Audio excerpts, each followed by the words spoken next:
Hello friends, so today I am going to present an experiment on how to bend a light or how can a light bend. And today I am also going to present this experiment in Hindi language. So I am requesting you to please like my video and subscribe me and also share this video if you find anything interesting on it. So let us start now. तो इस experiment के लिए हम लोग कुछ चीज़ें लेंगे जो हमारे घर पे बहुत ही इजीली अवेलेबल है। सबसे पहली चीज़ हम लोग यहाँ पे लेंगे प्लेट। दूसरी चीज़ लेंगे हम लोग यहाँ पे बॉटल जो कि एक कैप से बंद है और ये पूरा पानी हमने इसमें भरा है। हम लोग यहाँ पे एक कंपास लेंगे और आप कोई भी ऐसी चीज़ ले सकते हो जो नुकीली हो, और हम लोग यहाँ पे एक लेज़र लाइट भी लेंगे। तो अब हम लोग क्या करेंगे, सबसे पहले हम लोग ये बॉटल लेंगे, ये पानी की बोतल। और मैं आपको एक चीज़ बता दूं कि आपको इस पानी की बोतल में हल्का सा, बहुत ही ज़्यादा थोड़ा सा चम्मच में दूध लेके इसमें मिलाना है, बहुत थोड़ा सा, जिससे इसमें देखिए ना इसमें दूध मिला हुआ है, जिससे क्या होगा हमें लेज़र लाइट की जो पाथ है वो दिखेगी। और अगर आपको देखना है कि लेज़र लाइट की पाथ कैसे दिखती है दूध के ज़रिए, तो आपको मेरी पहली वीडियो देखनी पड़ेगी। तो अगर आपने नहीं देखी है मेरी पहली वीडियो तो वो देखिए। तो हमने जैसे इसमें दूध मिलाया हुआ है, और अब हम लोग क्या करेंगे, एक कंपास लेके हम लोग इसमें एक छेद बनाएंगे बॉटल में। और हाँ, एक और चीज़, अगर जब आप छेद बना रहे हो तो उससे पहले आपको अपने कैप को भी देखना है, जो बॉटल का ढक्कन है, अगर वो एकदम अच्छे टाइटली पैक्ड होगा तभी उसमें से पानी जब आप कंपास को बाहर निकालोगे तब नहीं निकलेगा, जैसे मेरे से नहीं निकला। अगर आपका ढक्कन हल्का सा भी हल्का हुआ तो पानी या तो बहुत ज़ोर से निकलेगा या फिर बहुत कम निकलेगा।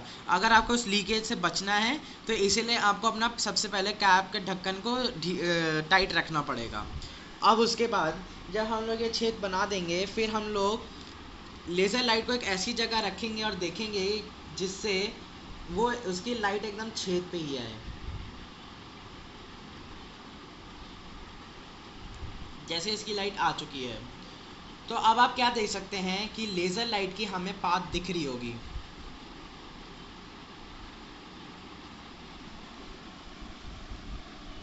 ये जो लाल कलर की पानी के अंदर आपको चीज़ दिख रही है वो लेज़र लाइट की पाथ है। देखिए अंधेरे में और अच्छा दिखता है। तो अब हम क्या करेंगे, धीरे धीरे इसका ढक्कन खोलेंगे।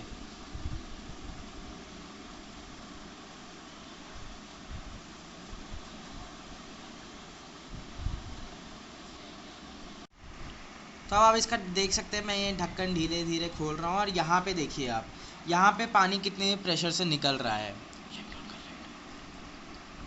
आप ये देख सकते हैं कि यहाँ पे पानी निकल रहा है बहुत धार से।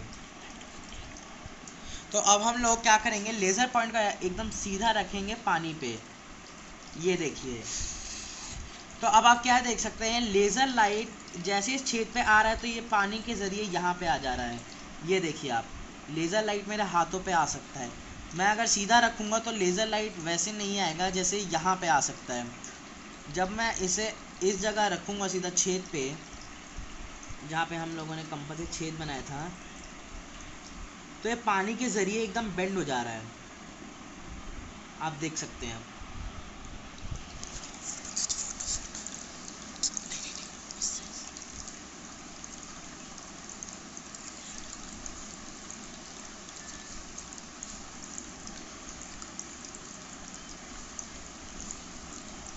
तो अब आप ये सोच रहे होंगे कि ये कैसे हुआ, कैसे एक लाइट बेंड हो सकती है, क्योंकि आप लोगों ने तो सुना होगा कि लाइट हमेशा स्ट्रेट लाइन पे चलती है। पर उस चीज़ से पहले मैं आपको एक टर्म के बारे में समझाना चाहता हूँ। उस टर्म का नाम है रिफ्रैक्शन ऑफ लाइट। इसकी डेफिनेशन है कि व्हेन अ लाइट रे change direction when it reflect off a surface moving from one transparent medium into another or travel through a medium whose position is continuously changing। अब मैं इसे आपको हिंदी में समझाता हूँ।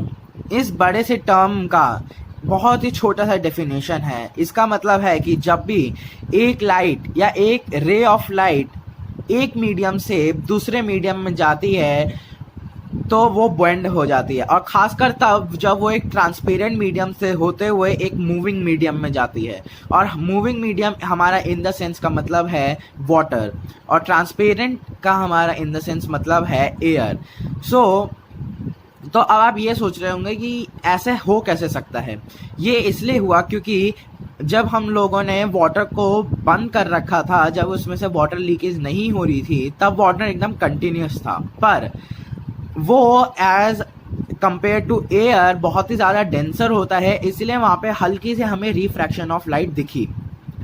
पर अब जैसे ही हम लोगों ने उसमें कंपास से होल किया और उसमें से जब पानी निकल रहा था, तब क्या हुआ, तो जो वाटर के मॉलिक्यूल्स थे और जो वाटर था वो हल्का हल्का हिलने लगा, क्योंकि as it is decreasing because of the water which is leaking out of the water bottle. मतलब कि वो डिक्रीज हो रहा था जब जो होल था उससे पानी लीक हो रहा था, और जब वो डिक्रीज इसलिए होता है, जब भी कोई चीज़ डिक्रीज या इंक्रीज होती है तो उसमें मोशन ज़रूर होता है और उसमें मूवमेंट भी ज़रूर होती है।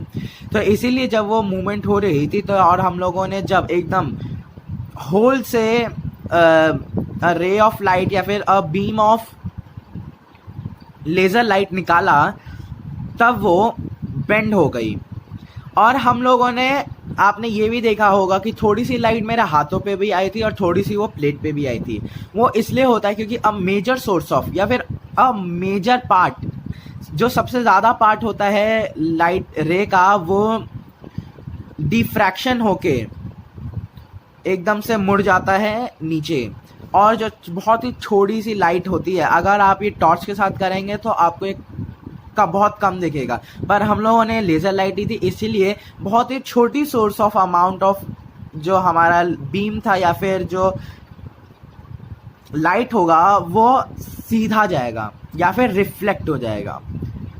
तो मुझे लगता है कि अब आपको ये रिफ्रैक्शन ऑफ लाइट समझ आया होगा।